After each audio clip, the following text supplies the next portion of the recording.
Here is a really simple framework that got one of my clients chosen as a Forbes Fellow, one of only 30 people globally to be chosen. You don't get chosen if you don't share your brilliance and your knowledge. You don't get chosen if you don't put yourself forward, put yourself out there. You don't get chosen if people don't remember or notice you for the right reasons, which means that you don't get chosen if you come across as unsure or insecure. It takes guts to put yourself forward for an opportunity. It's scary and it's stressful, but it doesn't need to be like this. When I defined exactly who it is I want to work with, people who are brave, who take ownership of their life, could be a founder, an entrepreneur, an expert, I had to put myself out there in a different way. I had to put my hand up and say, here I am. Choose me, work with me. It was really uncomfortable because up until that point, I was in a privileged position. I was invited to work with huge organizations, the UN, UNDP,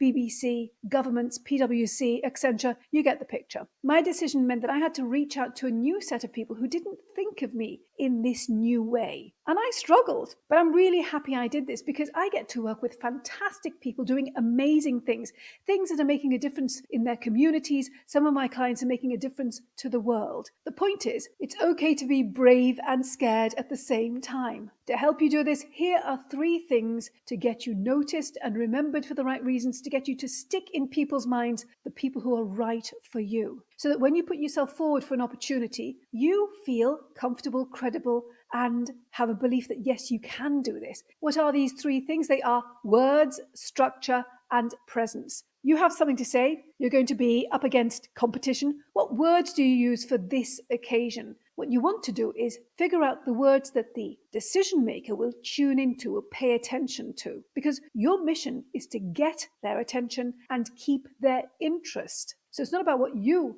want to say, it's about what they will listen to, tune into, pay attention to. So what words do you choose and use? Critical. Structure. You want a simple structure that you can remember and that they can remember, because you want them to remember key points. You want them to remember that overall message that you're sharing with them. You want them to remember you. You want to make it easy for them to remember you. I share a very simple structure with the people I work with, which is what, so what, now what? What is it that you want to get across, to embed in that person's mind? Define it. Start with it. So what? Why should they care? Why should they pay attention? Why is this important? Now what? What can be done about this? What is that call to action? What is that end thought that brings it together and makes it an actionable step? You've got words, you've got structure, presence. This is an important one. To prepare, you must practice. And it's not just about practicing the words, it's about practicing how you are going to be when you are sharing your brilliance and your knowledge, how you are going to sound, get your vocal cords ready when you're doing this, how you feel on the inside when it's happening. And you know, how you feel on the inside leaks out and people pick up on it. So you want to feel great on the inside. All this leads into perception, the perception that the decision maker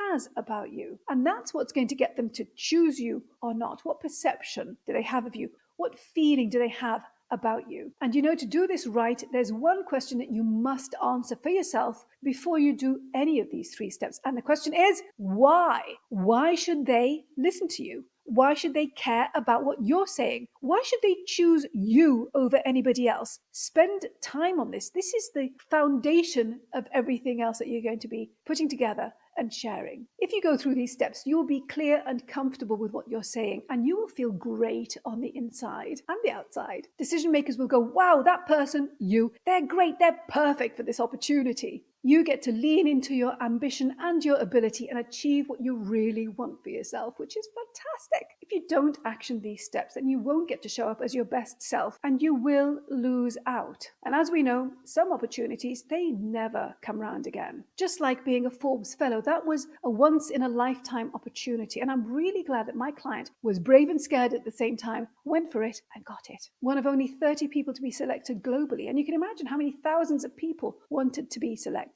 If this is interesting to you, then be sure to watch this next video. In it, I will take you through the steps that you need to stand out from the crowd. Because let's be honest, you're not the only person who has your degree, your qualification, your job title. So how do you stand out? Be sure to watch the video. I'll see you there. Bye.